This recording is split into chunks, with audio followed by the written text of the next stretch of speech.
अस्सलाम वालेकुम नाज़रीन, दी हिस्टोरियंस कॉर्नर में मां आहियां तस्वीर संदिलो ऐं मूंसां गॾु आहिनि डॉक्टर करीम ख्वाजा साहब जन।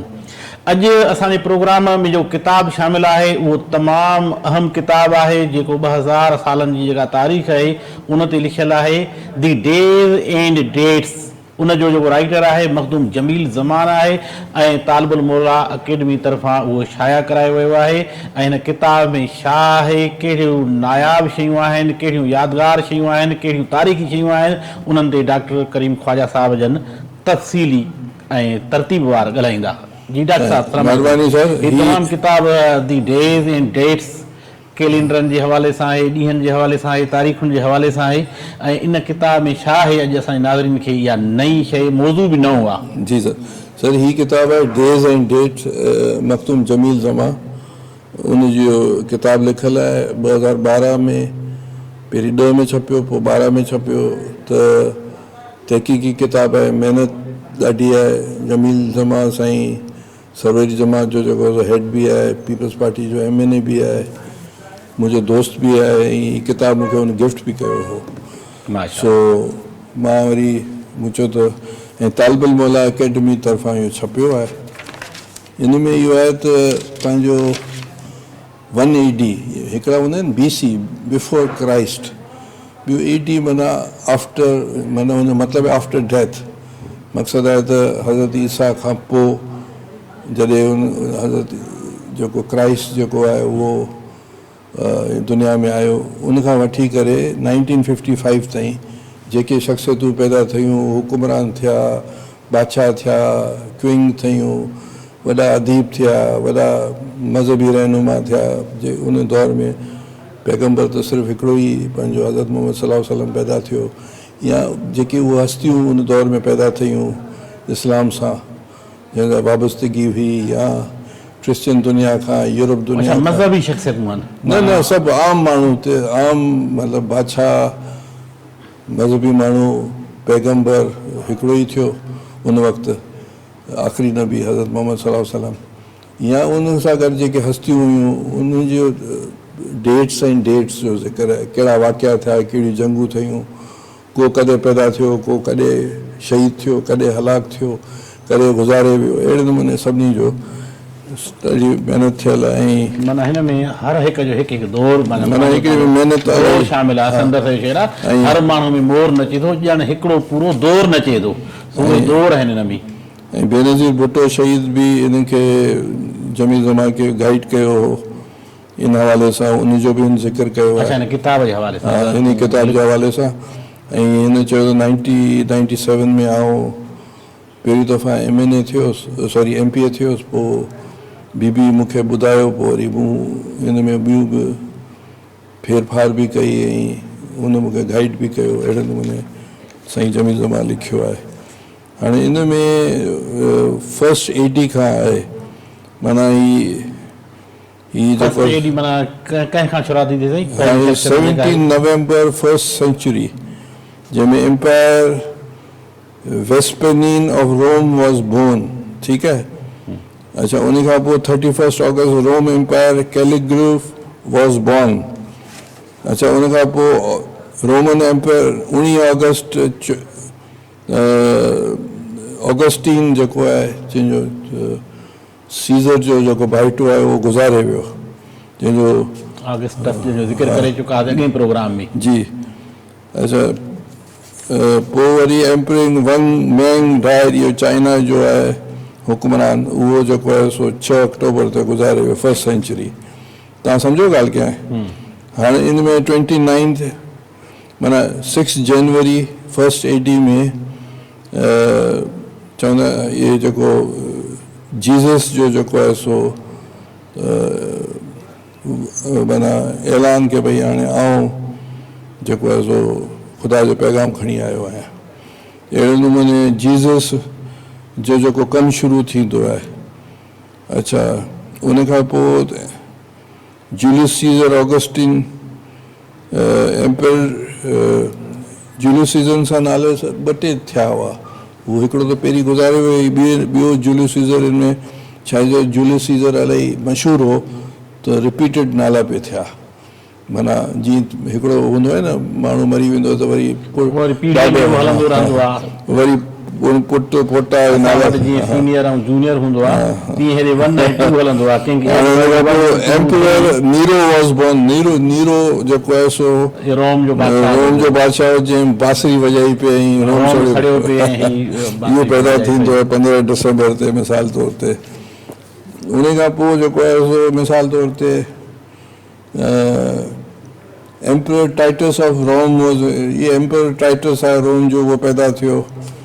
अच्छा, उन खां पोइ ही जेको नीरो किल्ड हिज मदर, नीरो जेको उहो जेको आहे पहिरीं पंहिंजी माउ खे मारींदो आहे, इहो 19 to 23 मार्च जे विच में। अच्छा, पोइ वरी सेंट पॉल मार्टर जेको सेंट पॉल जेको हूंदो आहे हिते बि पागल तो हो न, जॾहिं आख़िर में साइकोलॉजिकल प्रॉब्लम पागल हो, जॾहिं हुन जॾहिं रोम खे साड़ी पे तो बांसुरी पे वॼाई इंजॉय पे कई त पोइ माउ खे मारे सघे पियो न। पागल हुक्मरान दुनिया में थी वेंदा आहिनि। उन खां पोइ saint Paul martyr, saint Paul खे इहो आहे त ही ईसाइन में तमामु वॾी हस्ती हुई जंहिं ईसाइत खे दुनिया में या यूरोप में इंट्रोड्यूस करायो या प्रीच कयो ऐं इन खे जेको सो ट्रीज़न माना जेको बग़ावत जे इल्ज़ाम में रोम में हिन खे मारियो वेंदो आहे, ठीकु आहे, इम्प्रिज़न कयो वेंदो आहे। पोइ वरी सेंट पीटर बि जेको सो क्राइस्ट जे दोस्तनि मां हो, साथियुनि मां हो, उनखे वरी मारियो वेंदो आहे रोम में।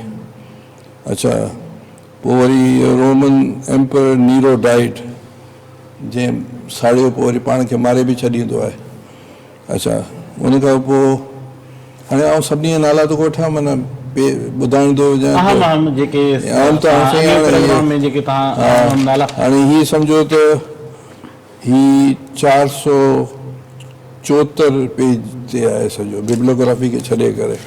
अञा फॉन्ट साइज डॉक्टर साहब नंढो आहे तमामु, जेको थोरो हुजे न विच करो त अञा डबल थी वञे। अच्छा, उन खां पोइ हाणे 2nd सेंचुरी ते अचूं था, ही 1st सेंचुरी आहे। हाणे इन में लिखियलु आहे 2nd सेंचुरी में रिवॉल्ट ऑफ द जूस, जेके यहूदी आहिनि उन्हनि बग़ावत कई हुई यरूशलम में। अच्छा, रोमन हिस्टोरियन टाइटरिक्स इहो 2nd सेंचुरी में इंतकाल करे वियो। जेरूशलम वॉज डिस्ट्रॉयड बाय, यरूशलम खे रोम वारनि तबाह कयो ऐं साड़े छॾियो, जेके 1st टेम्पल खे बि उन्हनि या 2nd टेम्पल खे। किंग कंशिका ऑफ इंडिया डाइड, इहो 2nd सेंचुरी में आहे। उन खां पोइ इहो इनकलाबी रहनुमा हो मानी, जंहिं इनकलाबी जहिड़े नमूने मार्क्स हो पंहिंजे वक़्त जो या लेनिन हुआ, त हीअ मानी इहो साउथ बेबीलोन में इहो पैदा थियो, जेको मानिकिज़म हिकिड़ो रिलीजियस हिकिड़ो फ़िरक़ो पैदा कयो, जेको इनकलाबी फ़िरक़ो हो पंहिंजे वक़्त जे हिसाब सां उन पैदा थियो। उन खां पोइ मानी मेट किंग शाहपुर जेको पर्शिया जो बादशाह हो। अच्छा, पोइ आहे 3rd सेंचुरी में anniversary of Rome was celebrated, 1000 साल जी एनिवर्सरी रोम खे 1000 साल थिया, उहो सेलिब्रेट कयो वियो। पोइ आहे पर्शियन किंग शाहपुर गुज़ारे थो वञे। उनखां पोइ वरी लिखियलु आहे त मानी जेको आहे सो जंहिंखे गिरफ़्तार कयो थो वञे ऐं उनखे जेल में हणी करे मारे था छॾी, ठीकु आहे न। अच्छा, पोइ बहराम, पर्शियन किंग बहराम जेको आहे उहो पैदा थो थिए ऐं पोइ वरी उहो बादशाह थो थिए। अच्छा, उनखां पोइ बहराम जी हुकूमरात थिए थी, उहो बहराम मरी थो वञे। पोइ बहराम 2, बहराम 3 इहे हिकिड़े नाले सां हुकमरान हूंदा आहिनि, माना मुंहिंजा पोटा पड़पोटा। अच्छा, किंग नसीर और पर्शिया वॉज एबडक्टेड, उहो जो किंग आहे 4th सेंचुरी में उनखे जेल में था हणनि। अहिड़े नमूने ही जेको आहे 4th सेंचुरी में छा थींदो आहे, जेके इस्तंबुल जेके पाण कॉन्स्टेंटिन थींदा आहिनि, उन जो बुनियादु विझो वेंदो आहे उन सिटी जो, जंहिंजो नालो हींअर इस्तंबुल आहे। चंद्रगुप्त मौर्य डाए, ही 4th सेंचुरी में चंद्रगुप्त मौर्य जो इंतकाल थी वेंदो आहे। उन खां पोइ चंद्रगुप्त चंद्रगुप्त वन, उनखां पोइ किंग शाहपुर जेको आहे सो उहो मरी वेंदो आहे। हाणे ॾिसो, Christianity was declared official state religion 4थे सदी में। जेको कॉन्स्टेंटीन जेको आहे सरकारी सतह ते उनखे इंट्रोड्यूस क्रिश्चियनिटी खे, जंहिंमें मुख़्तलिफ़ जेके उनजा उसूल आहिनि उहो वाज़े कंदा आहिनि। अच्छा, उन खां पोइ अचो बहराम जेको आहे सो बादशाह पर्शिया जो आहे, उहो ससनेट एम्पायर उहो जेको आहे सो हुकूमत ते ईंदो आहे। अच्छा, उन खां पोइ 5th सेंचुरी में तव्हां ॾिसो त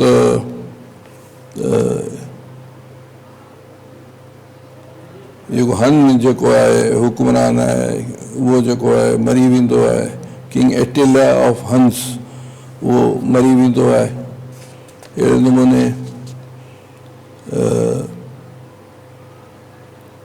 ही वरी उन ॾींहंनि में पोप लियन ग्रेट जेको जो पोप हूंदो आहे उहो मरी वेंदो आहे। अहिड़े नमूने हाणे इहो जेको आहे सो हिनमें end of western Roman empire 5th century में रोम एम्पायर जेको आहे वेस्टर्न साइड आहे उहो ख़तमु थी वेंदी आहे। ऐं जेको आहे सो हू जेको कॉन्स्टेंटिनोपल जेके पाण इस्तांबुल चवंदा आहियूं, ईस्टर्न रोमन एम्पायर मज़बूत थींदी आहे। ठीकु आहे। अच्छा, उनखां पोइ ईस्टर्न रोम एम्पायर में ज़ीनो जेको आहे सो हुक्मरान आहे उहो इंतकाल करे वेंदो आहे। उन खां पोइ 6th सेंचुरी शुरू थींदी आहे, जंहिंमें बेज़ेंटाइन एम्परर जेको कॉन्स्टेंटिनोपल जेको आहे सो उहो मरी वेंदो आहे। अहिड़े नमूने बेज़ेंटाइन एम्पायर जेको आहे जंहिंखे पाण अॻिते हली करे मुसलमान फ़तेह कंदा आहिनि। अच्छा, उन खां पोइ प्री इस्लामिक पोएट जेको हाणे 535 पियो अचे। ठीकु आहे। 6th सेंचुरी माना 535, 1 सेंचुरी पहिरीं थींदो आहे, माना हाणे हज़रत मोहम्मद सल्लल्लाहु अलैहि वसल्लम जो वक़्तु अचे पियो आहिस्ते आहिस्ते। ठीकु आहे। पोइ किंग खुसरो, हीउ जेको किंग खुसरू आहे पर्शिया जो, इहे वेस्टर्न सां जस्टिन जेको आहे सो हुक्मरान आहे वेस्ट जो, उन सां जंग जताईंदो आहे। हज़रत अबू तालिब वॉज बॉर्न इन मक्का 540। अच्छा अच्छा, उन खां पोइ हाणे इस्लाम जो जेको आहे सो ज़रूर थिए पियो। Buddhism was introduce in Japan 552 में। ठीकु आहे। अच्छा, उन खां पोइ हज़रत अब्बास सन ऑफ हज़रत अबू मुतलिब वॉज बॉर्न 565। अच्छा, उनखां पोइ हज़रत अबू यल हमज़ा वॉज बॉर्न इन मक्का। अच्छा, उनखां पोइ 570 में हज़रत मोहम्मद मुस्तफ़ा मक्का में पैदा थींदा आहिनि। ठीकु आहे। पोइ हज़रत अबू बकर सिद्दीक़ जेको आहे सो 6 जुलाई 573 में पैदा थींदा आहिनि। 3 साल जो डिफरेंस आहे। अच्छा, हज़रत उस्मान गनी 574 में पैदा थींदा आहिनि। पोइ 575 में एम्परर हेरकुलस अंतोला जो जेको आहे उहो पैदा थींदो आहे। हज़रत अक़िल बिन हज़रत अबू तालिब वॉज बॉर्न 577। पोइ हज़रत अबू मुतलिब जेको आहे सो इंतकाल करे वेंदा आहिनि। हज़रत मोहम्मद सल्लल्लाहु अलैहि वसल्लम जा जेके ग्रैंड फादर आहिनि, ॾाॾा आहिनि। अच्छा, किंग खुसरो जेको आहे सो उहो इंतकाल करे वेंदो आहे। अच्छा, हाणे हुन में लिखियलु आहे द 4th वॉर ऑफ अल फिजर, जंहिंमें हज़रत मोहम्मद सल्लल्लाहु अलैहि वसल्लम बि पार्टिसिपेट कंदा आहिनि। हज़रत उमर बिन ख़तीब वॉज बॉर्न इन मक्का। ठीकु आहे सर। हाणे अहिड़े नमूने ही जेको आहे सो मुख़्तलिफ़ वाक़ियात जा ऐं मुख़्तलिफ़ शख़्सियतूं जेके पैदा थियूं आहिनि या इंतकाल करे वियूं आहिनि या जिन किताबूं लिखियूं आहिनि या जेके अज़ीम वाक़िया थिया आहिनि, उन जो सॼो ज़िक्र आहे। जन पंहिंजे दौर में दुनिया जे अंदरि सुधारा आणण पिया चाहिया, तब्दीली आणण पिया चाही। हा हा हाणे ॾिसो न हिते जीअं आहे 1205 में सुल्तान गौरी वॉज डिफीटेड, ठीकु आहे। हिन गौरी बि त इलाही उमिरि खां Genghis Khan Tamerlane was elected as a Genghis Khan, ठीकु आहे। अच्छा उन खां पोइ तव्हां ॾिसो त victorious Gauri arrive in Lahore, Lahore में अचे थो, इहो आहे पंहिंजो 1204 में, ठीकु आहे। वरी गौरी जेको आहे सो 15 मार्च ते 1204 में इंतकाल करे वेंदो आहे, क़तल थी वेंदो आहे। पोइ महमूद गौरी गोरीअ जे पुठियां जेके असां वटि गोरी मिज़ाइल आहिनि इन जे पुठियां आहिनि न साईं? हा इन जे पुठियां आहिनि। उहो हाणे मुख़्तलिफ़ स्कूल ऑफ थाट आहिनि के गौरी ऐं गज़नवी खे जेको आहे सो असांजे सिंध ते कांव कयूं, हुननि पंजाब सिंध ते क़तलेआम बि कयो, ऐं तारीख़ त ईअं चए थी। पोइ हाणे मिज़ाइल पंहिंजी जाइ ते आहिनि। Mangu Khan was born in Mongolia 1209। हाणे आउं विचां पियो पढ़ां, जेतिरो टाइम पाण जो कोन्हे। अहिड़े नमूने सम्झो त Sheikh Syed Fakhruddin Chishti was born 1212। Fakhruddin Iraqi was born 1213। उन खां पोइ 1214 में जेको आहे सो शेख रुकुद्दीन जिलानी डाइड, मुल्तान वारो। वरी जेको 1215 में कुबलाई खान वॉज बोर्न।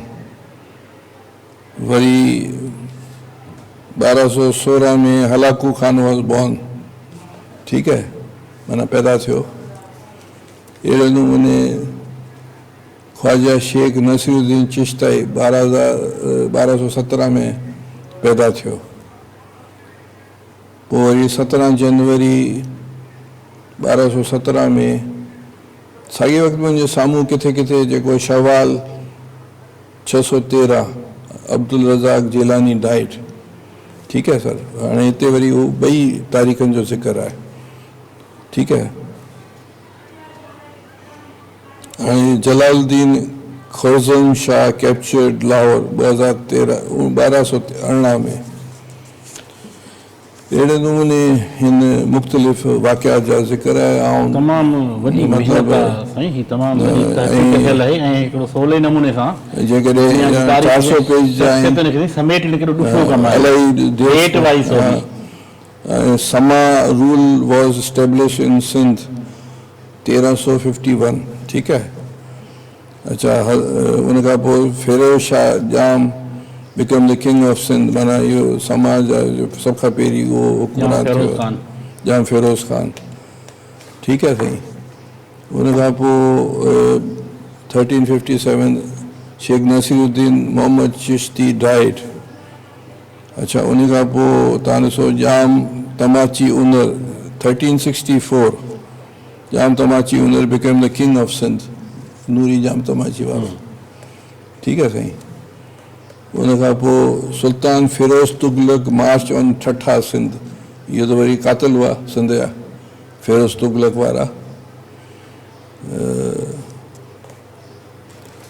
अच्छा उन खां पोइ Jam Ruknuddin Tamachi king of Sindh was destroyed. Tamachi छा कबीलो आहे, कुटुंब आहे, जाम इहे जाम आहिनि, उनड़ आहिनि, हाणे त जाम आहिनि, माना जाम हिकिड़ो लक़ब आहे, जीअं फेरूज़ हिकिड़ो लक़ब हो। तमाची छा आहे? तमाची सिंधी नालो आहे। अच्छा नालो जाम तमाची? हा तमाची सिंधी नालो आहे। पोइ त असां वटि अरेबियन नाला अची विया न, पहिरीं त सिंधी नाला हूंदा हुआ, दोदो, चनेसर, बागल, इहे सभु सिंधी नाला आहिनि। आयो जाम तमाची, किंजर किनारे भिटाई बि ॻायो अथव साईं। ख्वाजा मीर सैयद कलाल नक्शबंदी डाइड 1371, ठीकु आहे साईं। हाणे इहो मतिलबु आहे त वॾी महिनत मखदूम साहब कई आहे, ऐं इहे ॿई डेट्स खे इकट्ठा करणु ॾुखियो तहक़ीक़ जे वॾी शाबाश आहे। हाणे आहे पंहिंजो हाफ़िज़ ग़ालिब हाफ़िज़ शिराज़ी डाइड 1390, ऐं हू हिजरी साल आहे 792। हाणे आहे त सभु जॻह लिखियलु आहे, पर हाणे हाणे हज़रत ख्वाजा बहाउद्दीन नक्शबंदी डाइड 1 मार्च। बहाउद्दीन ज़करिया हूंदो न साईं, मुल्तान वारो। नक्शबंदी लिखियलु आहे हिते, ठीकु आहे। ही किथां जो आहे? ही सर नक्शबंदी ॾिसण हज़रत इमाम हसन अल अस्करी ग्रेट खलीफ़ ऑफ ख्वाजा, माना ये अहले बैत मां ई आहे। अच्छा, ठीकु आहे सर। उन खां पोइ Sultan Abu Bakr Shah Tughlaq died, Delhi was killed. ठीकु आहे। उन खां पोइ नसीरुद्दीन मोहम्मद शाह सक्सीड। अहिड़े नमूने तैमूर इन्वेड, जेको अमीर तैमूर आहे, जेको इहो इन्वेड करे थो। सुल्तान नसीरुद्दीन तुगलक डाइड 1394। अच्छा, उन खां पोइ तैमूर सेक्ट, तैमूर जेको तबाही हिंदुस्तान में शुरू कंदो आहे 1399 में। ऐं थोरो अॻियां वधायां, हाणे 15th सेंचुरी आहे। उन खां पोइ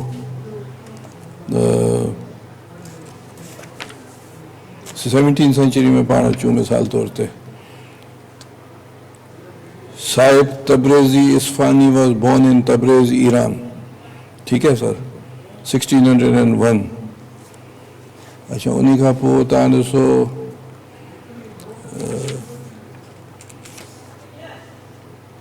अच्छा, ये 5th Sikh Guru Arjan Dev tortured and killed by Mughal emperor, इहो 1604 में। ठीकु है साईं।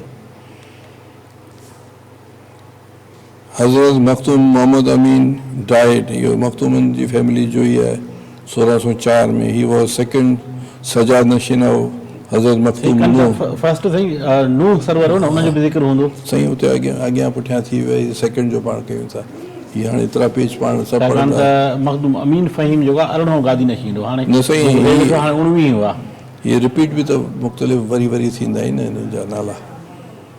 अच्छा, मिल्टन वॉज बॉर्न 1608 में। मिल्टन वॉज बॉर्न, ठीकु है, जेको वॾो शाइर हो जॉन वॾो मिल्टन। शाइर हो ऐं अखियुनि खां नाबीन हुयो। नाबीना हो।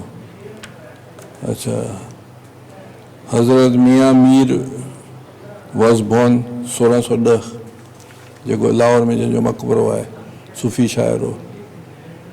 अच्छा, उन खां पोइ मिर्ज़ा गाज़ी बेग डाइड 1612। उन खां पोइ हाणे अॻियां असां अचूं था।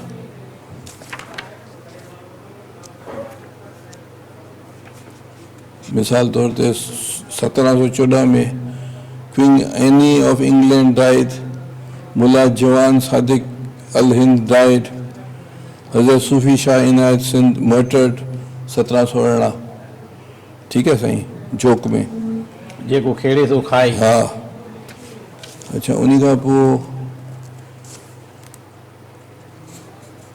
मियाँ नूर मोहम्मद ख़ान कलोड़ो सक्सीडेड, माना बादशाह थींदो आहे पंहिंजो 1719 में। ठीक है। Haider Ali was born Mysore India 1722। Mir Taqi Mir 1724। तारफ न ला डॉक्टर साहब, बस ये मुख्तसर बादशाह फलाने दौर में आया, पर पीटर क्या मिसाल 1725 है। हाँ, इनमें लिखा है Peter the great of Russia died. हिज वाइफ जमण हाकिमत करण ऐं मरण। बस इन तरह। अच्छा, ॿियो आहे ॾिसो, पीटर द ग्रेट 1725 में पैदा थियो ऐं हुनजी जेका घर वरी कैथरीन वरी उनखे सक्सीड कयो, कैथरीन द ग्रेट, जंहिंजो ज़िक्र अॻी प्रोग्राम में पाण करे चुका आहियूं। अच्छा, मखदूम अब्दुल कासिम थठवी डाइड 1726। ठीक है साईं।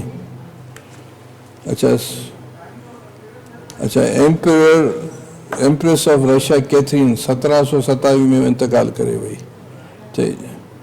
Jaipur founded in India. Jaipur city जेका आहे, जंहिंखे इंडिया जी मशहूरु जेका राजस्थान जी सिटी आहे, उनजो बुनियादु पियो कैथरीन द ग्रेट। अच्छा, उनखां पोइ Sufi Swami Sami was born Shikarpur Sindh. Mystic poet of Bhitai. अच्छा, उनखां पोइ सूफ़ी अब्दुल गनी डाइड, गुज़ारे वियो। प्रेसिडेंट, अच्छा, 1732 में प्रेसिडेंट जॉर्ज वॉशिंगटन बॉर्न थियो वर्जीनिया में, जेको पोइ वरी हुक्मरान थियो। मीर सिकंदर खान टालपुर 1734 में गुज़ारे वियो।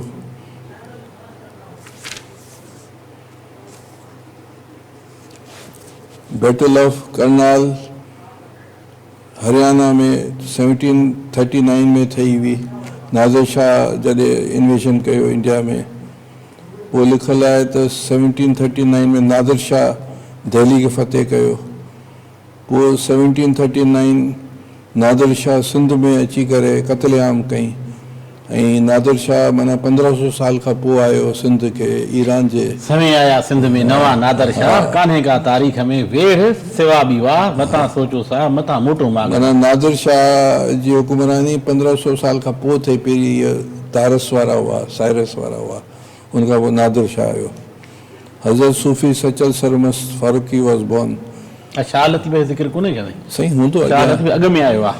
हाणे आउं सभु त कोन पियो पढ़ा न। हा, 400 450 अज़ीम शाइर आहे, सचल बाद में आयो। हा, उहो आउं त ईअं पियो पढ़ा विच हेपेसेट में। अच्छा, विच विच में हीअ त ॾिसो न 450 पेज त हा, बस इम्पोर्टेंट छा कंदा टाइम इम्पोर्टेंट बि कोन्हे, जेको मूंखे मिलनि पिया उहो पढ़ा पियो। इम्पोर्टेंट हर माण्हू हिते इम्पोर्टेंट आहे, हर शख़्सियत हर इम्पोर्टेंट, पर जेके घणा मक़बूल आहिनि मशहूर, हाणे उहो मूंखे ख़बर कान्हे, आउं पढ़ा पियो तव्हांजे। हा, त थोरो टाइम मां जो घटि पहुतो आहे तंहिंजे करे।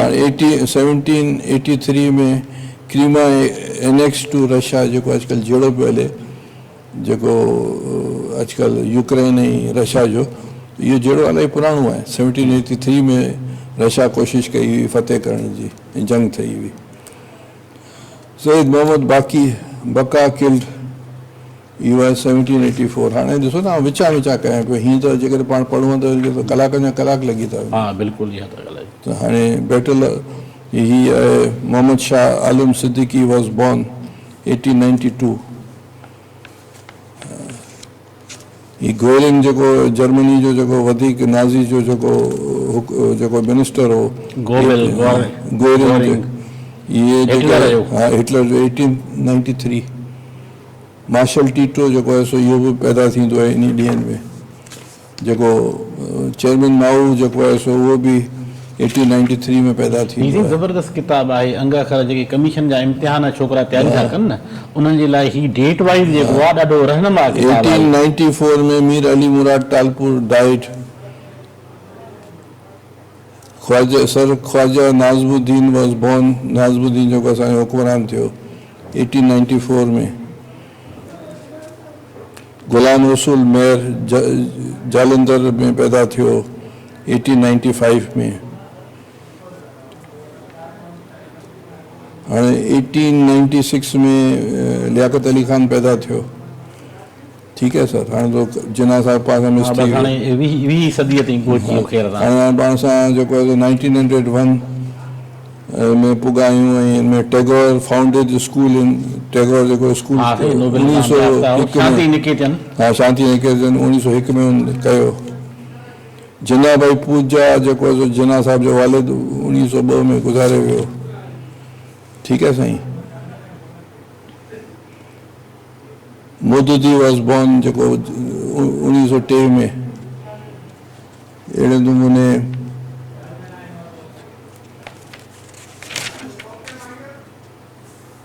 शाह ऑफ ईरान काचार जेको आहे सो काचार हुकूमत जो आहे वो गुज़ारे वेंदो आहे 1907 में। ठीक साईं। आख़िर साईं जेको 1995 में ये ॿ टे नाला असांखे ॿुधाए नाज़रीन खे, त प्रोग्राम खे वाइंड अप कयूं। हाणे आख़िर में पाण अचूं त ॾिसो इलाही हर माण्हू इम्पोर्टेंट आहे, पर ऐं हर 30 नवंबर बज़्म में तालिबुल मौला सिंध फाउंड। ठीक है, इहो बज़्म 1955 में। उन खां पोइ हज़रत मौलाना शाह मोहम्मद अलीम सिद्दीकी डाइड, इहो जेको आहे सो 1955 में। ख्वाजा हसन निज़ामानी डाइड, इहो 1955 में। ठीक है। The dismiss of constitutional assembly justified, जेका असेंबली ने ख़त्म कई हुई 1955 में, federal court headed by justice Munir 10 मई ते, जॾहिं पाकिस्तानी तबाही जो बुनियाद पियो, जेको सर एल्बर्ट आइंस्टाइन जेको गुज़ारे वियो 18 अप्रैल ते 1955 में। ये सब इम्पोर्टेंट आहिनि। ज़बरदस्त साईं, तमामु हाणे में जेके माण्हू मिस थिया उहो सभु इम्पोर्टेंट आहिनि। सभु टाइम जी important घटिताई जे आहिनि। करे के मिस थी विया उन सां असां माफ़ी था वठूं। हर माण्हू हिते जेको लिखियलु आहिनि इम्पोर्टेंट आहे, हर किताब इम्पोर्टेंट आहे, हर हस्ती इम्पोर्टेंट आहे। किताब इलाही वॾी वॾी महिनत आहे। महिरबानी डॉक्टर साहब, वॾी 474 महिरबानी। पे। ही किताब डॉक्टर साहब जन हर प्रोग्राम में को न को शाहकार, शानदार ऐं नायाब क़िस्म जो नुस्ख़ो आणींदा आहिनि, जेको असां समेत तक़रीबन ॼण त असांजे नाज़रीन जेको प्रोग्राम ॾिसनि था पिया उन्हनि जे लाइ नओं ई हूंदो आहे ऐं काफ़ी मालूमात सां भरपूर हूंदो आहे। ऐं जेकॾहिं तव्हांखे मौक़ो मिले त कंहिं लाइब्रेरी में वञी ऐं ज़रूर ही किताब जेके डॉक्टर साहब जन पंहिंजी लाइब्रेरी मां या मुख़्तलिफ़ इदारनि मां वठी पढ़नि पिया ऐं हिते तव्हांखे उन्हनि सां मुतारिफ़ पिया कराइनि पिया, त ज़रूरु तव्हांखे पढ़णु खपनि। ऐं हीअ जो अॼो किताबु हुयो मखदूम जमील ज़मान साहब जो, उहो बि तव्हांखे ॾिसणु घुरिजे, पढ़णु घुरिजे ऐं उन मां सिखणु घुरिजे। असां वरी नए प्रोग्राम में नए कंहिं किताब सां ऐं मालूमाती किताब सां हाज़िर थींदासीं। तेसिताईं ॾींदा इजाज़त, अला हवाई।